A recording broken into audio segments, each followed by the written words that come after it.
Welcome to Psychic Girls Next Door. We are your hosts, Shannon Miller and Lili.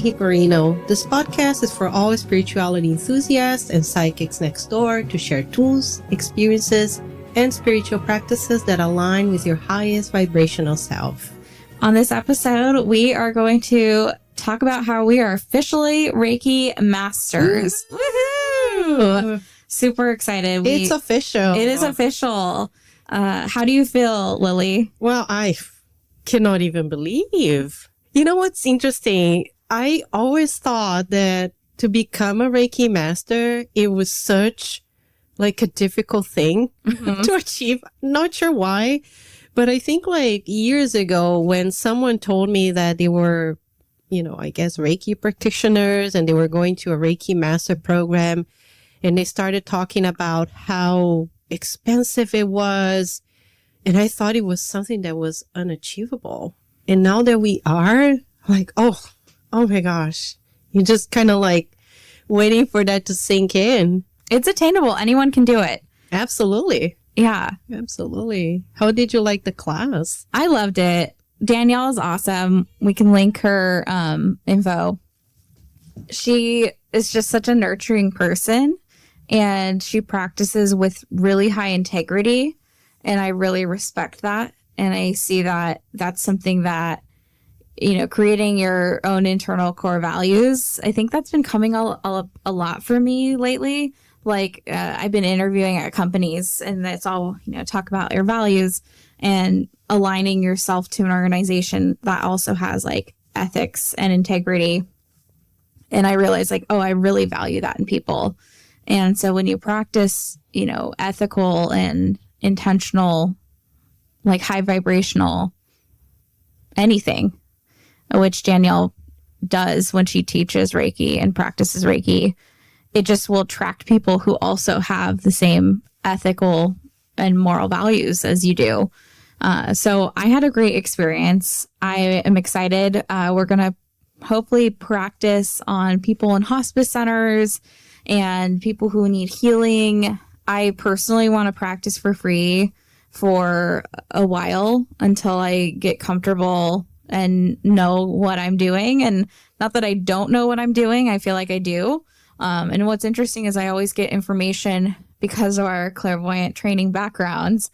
I get information when I'm practicing Reiki on other people. I practiced on my friend last week, and I was able to kind of call out energetically what was happening. And every Reiki practitioner is a little different. Like some are not psychic, and you don't have to be psychic to be a Reiki practitioner. It's basically facilitating a healing. You're a facilitator. You hold the space and you channel ki, so life force energy.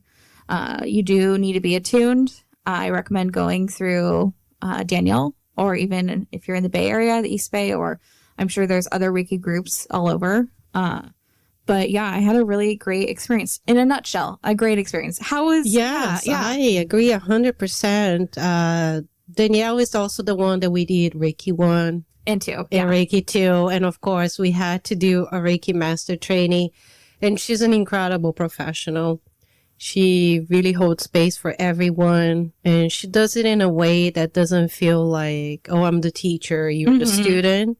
And I really enjoy that. Yeah, there wasn't any power dynamics. It's just a group of great people together. Just not at all. It's just such a grounded space. And we basically just learned some more symbols, some more tools, and how to attune people. But I think Reiki itself, it's a great complement to what we have already learned as clairvoyants. Because we learned a lot of tools and techniques back in the day. It's a nice modality. It is. It's great. And it really complements well in many different ways. And these are all different healing modalities. And I also kind of use it on myself more than anything. Yeah. I think that's how I also get my practice. I meditate and then I do the Reiki on myself if I have the chance to do it. Right. And but sometimes if I have more time, then I'll do like a little bit more intentional. Yeah. Spend more time, doing all that. But I also would love to practice more, on people. And I don't know, we can also even do it remotely too. Yeah. And that's great that we can do that, because I've been doing all my energy readings, I do it online. Right. And again, I get a lot of people asking, but does energy work online? And the answer is a big yes. Oh, yeah. It does, because energy knows no boundaries, no time. Yeah. There's nothing that, stops energy from working. So we tap into the energy just as we were sitting in front of you or putting your hands, healing and facilitating healing. But I would love to kind of incorporate into what I already do. Yeah. I would love to hear about your... Yeah. As a psychic healer, I don't know yet, how I want to integrate that. And I think it's something that I will find, what works best and how it's going to fit into my own business practice. But I'm excited just to explore more. And again, this type of trainings, it's something that we evolve into. Whatever we learn, as we start practicing more and we start learning more, you will develop your own ways, what works, what doesn't. I mean, there's a lot of things that I learned back in our clairvoyant psychic training. I don't know, it worked that back then, but today I'm like, well, I kind of want to mix and match. Yeah. Maybe I want to do a little variation of what I've already learned. So it's all about being flexible in that way, because you're going to grow as spirit, as an individual, and just kind of find what works best for you. Whether it's Reiki or whatever is the healing modality that you're tapping into. But what I found great was that we also had a group of people that were also in the same training, everyone with a different background. It was just incredible to see people just wanting to learn more, how not only to heal themselves, but to heal others. Mm-hmm. And it's just the most beautiful thing, learning, because you want to learn how to improve yourself. Right. And that's just incredible. Just put it, because sometimes I think even being in a space where you are doing this type of training or learning, you put yourself in a pretty vulnerable position. Oh, yeah, definitely. Because you're there. And sometimes you tap into your own issues and your own things that you've maybe been postponing or procrastinating to kind of look into. But when it comes to this stuff, sometimes you might have to start just peeling the layers. Yeah. Did anything come up for you when you were practicing the attunements with your partner? Did she pick up on anything when she was attuning you? I think the person that I was doing the exchange, she didn't mention anything on her end. I mean, she practiced and then I moved on to doing it to her. I mean, I did pick up a lot of stuff from her energy space because of my psychic abilities, but I didn't really share. Yeah. I mean, you'll know when it's appropriate, right? You just know it. And I think in the space that we were, I wasn't doing a reading on her, so we were just there to practice this attunement. So I didn't feel it was the time to do so. But but I picked up a lot of stuff, and you just kind of try to do your best when you're practicing those things, feeling a little awkward as you're learning these tools and techniques, but there's no such thing as a perfect practice. Right. It's just something that you feel like how you align. Yeah. I feel like it came at a really great time. I was going to say weird time, but I feel like it came at a weirdly great time. It sure did. And I'm actually so glad that we did it. Yeah. I think we needed it. Oh, absolutely. It could just, the trifecta of Reiki, sealing off and kind of solidifying. It's almost like a confirmation of yes, I'm going to be doing this. I'm doing this now. So when I had been feeling so just burnt out for the past 2 weeks prior to this Reiki Master training. I had gone and visited one of my best friends, and I was hanging out with her and her 2-year-old and helping them around the house, and had a great time. But and I was one afternoon I was nanny, and I absolutely love her daughter. She's so sweet. She kept calling me Judy. And so I think I told you this, but she was like, Judy, come back, or where's my Judy?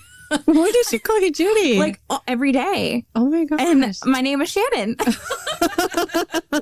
Like, she was like, Judy. So like Cammy. That is so funny. Cammy and I were like, it has to be a past life that we shared. It was either Junie or Judy. I don't know what she's calling me because she's 2.5. She's so cute, but she's like, kids are very psychic. Very psychic. Let me just put it out there. I know some of you might be skeptical, but yeah, but kids really tap into that source energy. Yeah, but I'm not used to being around kids at all. Like I mean, I've been a nanny in the past. I've babysat, but I had never. The last time we visited, she was a baby. And so. But now you were like 24/7. Oh, 24/7. And this girl does not quit. She does not quit. And I'm here for it. But I was tired from that trip.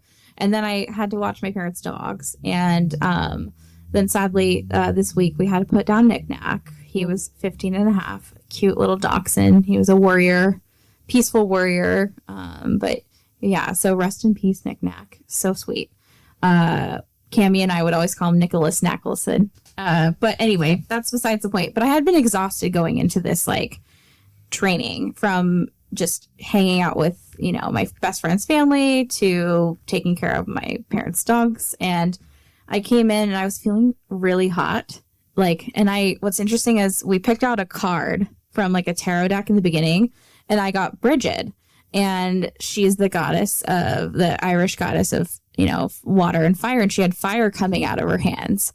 And when we did fast forward to the attunements, I was practicing on, someone in the class. And when they practiced on, they didn't say anything as I was practicing on them.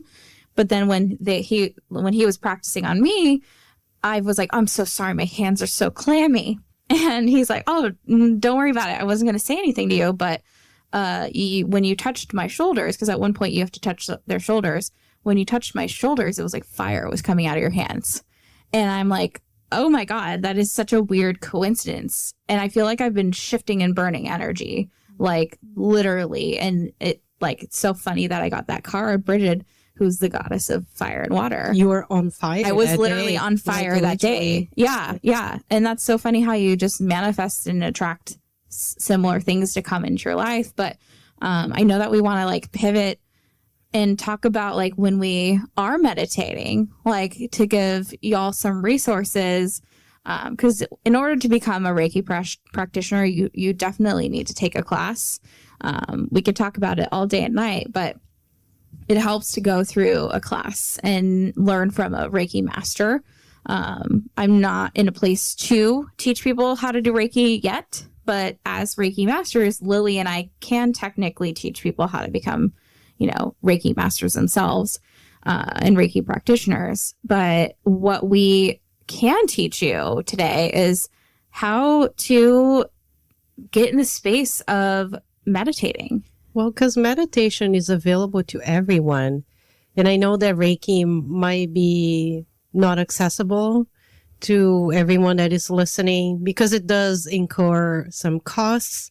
But meditation is widely available. And I think meditation is becoming more and more popular nowadays. It's even being taught in schools, at the workplace. And I love that. It's cute. I love that. Young. Yeah, you start them young, so then you don't have all these issues that you have in the world today, or at least like less. You shift the energy. Yes. Yeah, I think it's a great tool to, like, I remember when I first started meditating, I was so frustrated and so angry with men. No offense to men, but I was dating, and that was like the issue that I went into the program with. And I feel like it just makes you look at your situations in a different light, very neutrally, and have a sense of, why am I upset about this? Every time I meditate on something, if I'm lit up about something, if like I feel just really annoyed or really frustrated, that's usually when I'm not myself. Those are my two go-to, Aggie like type of feelings. whenever I meditate, I'm like, oh, I am not actually irritated with this person. It reminded me of a situation that happened to me when I was 4 years old or whatever it is. And that's how I find my information and learn more about myself, and like how basically figuring out how can I make sure that I don't feel this agitated moving forward. That's how, at least how the information that I get when I do use meditation as a tool to alleviate that type of stress or agitation. But what is your like favorite? I know meditation can be used in so many different ways, but what do you typically use it for? I mean, I think meditation, I think for every person, it has a different meaning. Yeah. And I look back when I also first started meditating, and I first explored with a psychic boyfriend. And I mentioned that in my, I think episode 1, how did I kind of got into the psychic world, because he went through a meditation training, and we would listen to his meditations, and he would like meditate for like 30 minutes. And I would look at him like, how does he do that? Mm-hmm. Because I couldn't even sit for like 5 minutes. Still, like sit still. Yeah. Oh, you're kidding me. Like how? Because I was so restless. Mm-hmm. But the thing is, I was restless with myself. Mm-hmm. And that's the resistance to kind of look inward. But I realized that at a much later in life. Right. But it's interesting enough because I always had this curiosity around meditation. I remember, I don't know, 2009, 2010, I downloaded this app that was called maybe Meditation Insight or something like that. And I downloaded that, and I would like meditate, like it was like a guided meditation.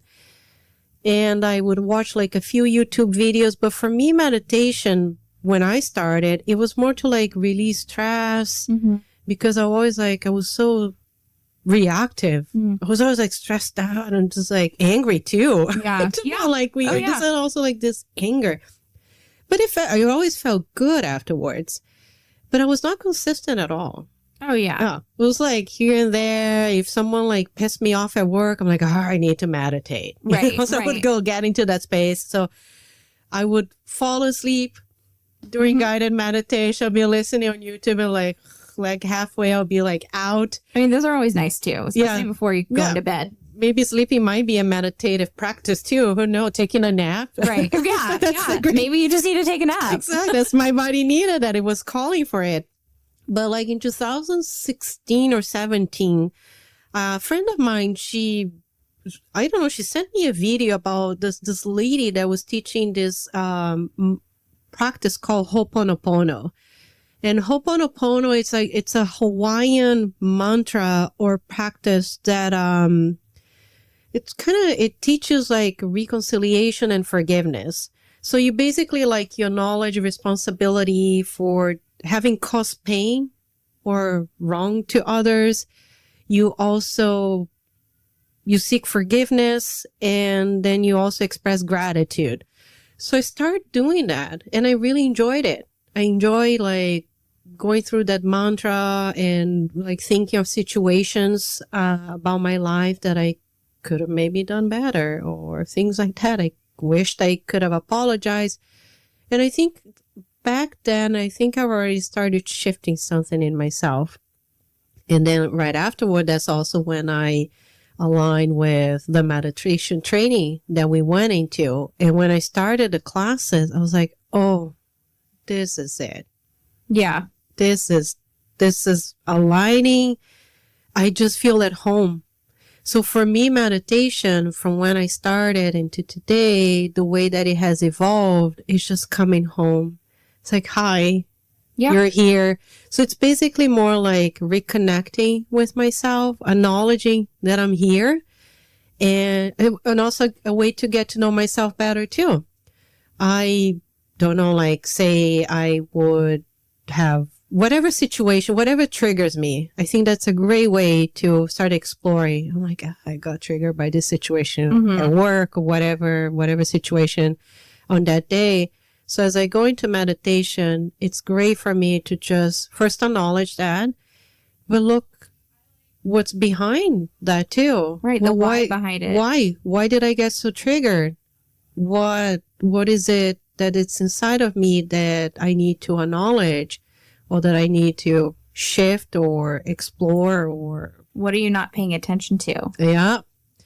So that's a great way to start calling that energy back into yourself. So, and again, like I know that some people, they've told me like, oh, I want to meditate so I can remove my thoughts. And I'm like, you don't remove your thoughts. That's not what meditation is. You're going to have thoughts. Oh yeah, all the time. You know, so let's just start with this perfection. Right. Yeah, that is a perfect picture. Yeah. Like, right. it's not like a blank brain with the breeze flowing that's through. not what happens. You don't reach nirvana doing so. I wish. Wouldn't it be nice to be like the nirvana state when you're meditating? Right. I mean, that would be amazing. And every day it changes. Yeah. Sometimes I have the most mystical experiences. Some days it's like, oh my gosh. Trudging through the trenches. It's just like, it's just not happening. And us as human beings, we're always in our analytical mind. And this is just our nature. What do we have to do today? What do I have to get done? I have to get to work. So we're always on the laundry list. Right. So meditation is a way to just step back from all this to-do list. Yeah. And it feels so nice. I like to set my space up as like a theater.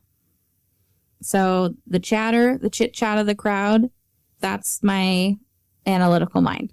My to-do list, things I haven't done, things I should have done. Should energy is dangerous. Very. Like, especially it can be very invalidating. I think a lot of my life I lived in should. I don't anymore. Sometimes it creeps up in that I give myself permission to experience it and set it aside and be like, no, I'm doing okay. I validate myself when in those moments that should energy comes up, I needed to feel validated by somebody else outside of myself. And so now I'm able to do that and provide that for myself by learning the tools of meditation. So going back to the theater concept, the noisy crowd, you bring down the curtain and then it's just you. And it's your stage. And it's your stage. You can set it up any way you want. I have a beanbag in my meditation space. It's cozy. It's lush. There's purple. There's different, it feels very comfortable and cozy. Oh, I love that. And neutral. Make it cozy and fun. Yeah. But this is what meditation for us, at least, it's about. It's just tapping into this comfortable, safe space to be, which is within yourself. Yeah. And that is my favorite place to be. Yeah. And then I put a projector up. And when I'm looking at the issues of why I got upset or why I think a certain way, or if a thought pops up or a limiting belief, whatever it is, I project it onto the curtain in front of me and I will see a little video, like a memory play. And I'm like, oh, I didn't see that happen the first time I experienced it. And then you zoom in and you're like, oh, that's interesting. I didn't realize I was harboring that. And you get more information about. So you keep getting curious. It is getting curious and like diving deeper and getting to know your stuff on a deeper level, so that you can either own it and get rid of what's no longer serving you, and changing the information to be more in present time, and making space for new information to flow through. Absolutely. And you also get to know yourself better. The more you get to know yourself, the more empowered you become. You don't let other people's opinions affect you. Whatever's going on outside, it doesn't even faze me. It's in the audience. Yeah, it's outside. It's even outside the theater. Oh, yeah. It's not even in the theater. Yeah, it's not even inside. It's just outside. It doesn't even bother me anymore. Other people's opinions, judgments, information. No, that's not my information. So it's a great space for clarity. Just to start. I always I like to tell my students that I see meditation as, you know how every day you have to do your physical hygiene, right? You take a shower, you take a bath, but so you also need to do your emotional hygiene, which is meditation. And that's how I do also my cleaning and dusting and decluttering. Your spiritual cleansing. Of my space, and just getting rid of everything that is no longer serving me. And, and you don't have to be like meditating for a long period of time, I just would suggest to start with 5 minutes. 5 minutes every day, and it will make a huge difference in your life. Yeah. And if you're like, I don't know where to start, I don't know what to think about, just sit silently with yourself. And if you start to think of ideas, write them down. People love to journal. I think journaling and going on a walk. Oh yeah, being in nature. Yeah, being That's in a nature. great meditative experience. Yeah. And, recognizing, like, if you're able to jot these thoughts down and see, like, do you want to shift any of these things? Do you want to keep having these things, not, I don't believe in anything happening to you. I think that creates like a victim mindset. I think things just happen because there's information in your space that is attracting certain situations to happen, or it's a matching energy. It's like a magnet for different situations to happen. And I think if some things bother you, those are the things you need to look at and ask yourself, why is this bothering me? Like, or, because when you ask how, don't be like me, where you try to ask how. The how that just doesn't exist, especially when you're trying to manifest. But just giving yourself permission to be able to just face yourself, because it can be hard. It's like looking in a mirror. Yeah, for some people, it's a very jarring experience. I've been there too. Oh my gosh, so scary to just look at your own issues. Sometimes there's traumas and wounds that will come up, and it's really hard to look at those things. So just start slowly. Yeah. And nowadays, there's so many resources for meditation. There's schools, there's like apps, YouTube videos, there's Instagram accounts, TikTok accounts that you can, I would say, just explore different meditation modalities. I mean, Shannon and I, we followed, a certain meditation technique. You don't have to, but explore, get curious, and just try it. I tried different types of meditation, but this one that I do currently is the one that I felt it was aligned with me. Yeah. I felt like it was just the meditation that it was almost like you receive a gift, and then you open that gift, you're like, oh my God, this is so perfect. Yeah, it's never ending. Yeah, it's just like it's almost like it was made for you. And I couldn't be more grateful to be in that space. So I would say, instead of like looking at meditation, oh, I can never do it, just say, let me look at this with curiosity. Right. Let me explore. Let's just try maybe 5 minutes today, maybe meditate with a friend.